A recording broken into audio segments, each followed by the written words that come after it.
tertua yang sudah mampu mencerdaskan anak bangsa. Bukan saja mencerdaskan anak bangsa, tetapi juga bisa membentuk karakter bangsa Indonesia asli. Dan keberadaan pondok pesantren adalah selalu membentengi bahwa kesatuan Republik Indonesia selalu digaungkan oleh pondok-pondok pesantren. Sebelum dan sesudah merdeka, pondok pesantren selalu eksis dalam mewarnai dan membentengi Indonesia sebagai negara kesatuan Republik Indonesia.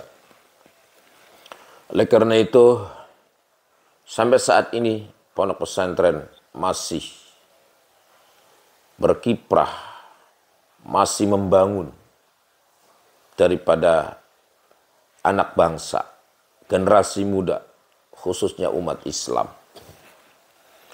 Karena di dalam pondok pesantren terdapat pendidikan-pendidikan umum, di samping malam hari diberi pendidikan agama secara langsung melalui kitab kuning, pendidikan agama secara akar, ya, istimbatnya langsung pada kitab-kitab yang sumber-sumber yang asli. Artinya tidak melalui Google atau terjemah, tetapi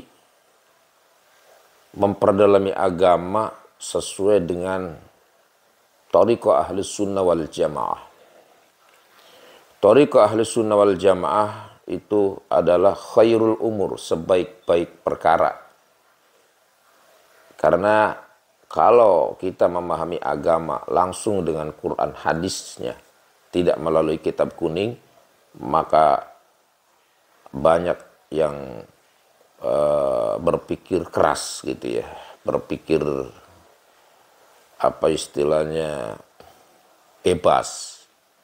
Jadi memahami agama Islam juga tidak boleh dengan karpet dewek, harus ada guru gitu ya. Sebab banyak ayat-ayat Al-Quran yang turun ketika perang, kemudian diartikan saat ini misalnya, itu bahaya gitu ya. Seperti dalam ayat Al-Quran yang berbunyi uqtulul musyrikina kafah gitu ya. Bunuhlah orang musyrik semuanya. Itu kan kalau diterapkan sekarang bahaya itu. Nah, padahal itu tuh ayat perang gitu ya. Sehingga di dalam Islam sendiri orang non-muslim itu terbagi menjadi dua. Ada yang non-muslim dhimmi, ada yang harbi gitu ya.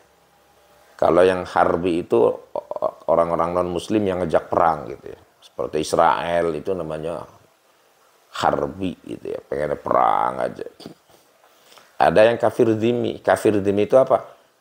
Orang kafir atau non-muslim yang dia damai dengan sesama umat gitu ya. Dia kalau ada orang Islam sedang punya hajat, dia juga bantu gitu ya. Jadi masing-masing itu saling menghormati. Nah itu dikaji di dalam pondok-pondok pesantren bahwa karakter seperti itu sudah dibangun di pondok-pondok pesantren. Kita harus saling hormat menghormati.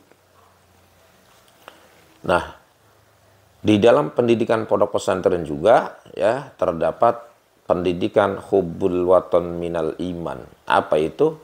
Cinta tanah air sebagian daripada iman. Jadi para santri selalu dididik untuk cinta negara, untuk memajukan negara gitu ya. Maka ketika ada seorang pemimpin tidak senang pada santri, tidak senang sama pesantren, maka seorang pemimpin itu tidak ngerti sejarah gitu ya. Dulu waktu zaman Indonesia berjuang untuk meraih kemerdekaan, santri dan kiai juga ikut andil gitu ya. Bahkan pondok-pondok pesantren yang ada di kampung itu tempat persembunyiannya para TNI gitu ya, membantu gitu ya. Oleh karena itu, pemerintah juga harus melirik gitu ya. Pondok-pondok pesantren saat ini jangan dibiarkan begitu saja, harus dibina gitu ya. Baik itu sarana prasarananya atau juga life skill pengembangan para santrinya, ya harus dibina gitu ya. Jangan sampai dibiarkan begitu saja sehingga banyak pondok-pondok pesantren yang tidak bisa mengembangkan dirinya sendiri karena keterbatasan daripada dana gitu ya. Ya, pondok pesantren kan biasanya itu kan menampung orang-orang miskin, yatim yang tidak punya gitu. Itu aslinya kan seperti itu. Nah, saat ini pondok pesantren bermunculan ya dengan berbagai macam tipe gitu ya. Ada yang tipenya modern gitu ya. Tipe modern ini dia tidak mau pusing mempelajari Quran hadis pakai nahwu sorob, tapi dia langsung dengan bahasa Arab gitu. Ini modern gitu. Dia dipelajari sekolahnya berbasis pesantren, tapi di dalamnya itu pembelajaran bahasa Arab. Jadi by system gitu ya.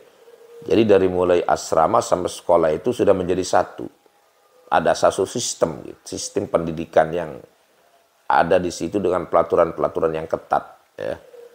Tetapi dia tidak mempelajari kitab kuning, ya mempelajari Islam dia dari segi bahasa. Gitu. Nah, sistem seperti ini biasanya dibangun dengan struktur kepengurusan yang solid. Gitu ya. Jadi pendidikannya itu